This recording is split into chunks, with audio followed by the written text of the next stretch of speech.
Next collection అండి. నాకు నచ్చిన శారీస్ వచ్చాయి, నాకు నచ్చేటువంటి క్లాత్ లో ఉన్నటువంటి శారీస్ వచ్చాయి.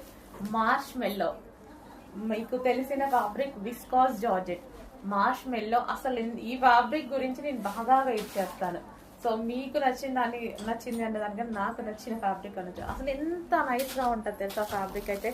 అస్సలు స్మూత్ గా జార్జెట్ కానీ నలిపినా నలగకుండా, అసలు ఐరన్ అంత అవసరం లేకుండా చాలా మంచి శారీస్. క్వాలిటీ సూపర్ గా ఉంటది. సో ఇది వచ్చేసి మనకి బార్డర్ కూడా మనకు వచ్చేసి జరీ బార్డర్ అన్నమాట. ఇది మనకి బిగ్ జరీ బార్డర్ అయితే వస్తుంది. సో శారీస్ కట్టుకుంటే చాలా నైస్ గా అనిపిస్తుంది. చాలా డేస్ తర్వాత స్పెషల్ గా చేపించి తెప్పించాను అనమాట. సో అంతకుముందు మనకి శారీస్ వచ్చాయి, ఫుల్ డిమాండ్ గా నడిచాయి. బట్ తర్వాతకి కొంచెం స్టాక్ అనేది రావడానికి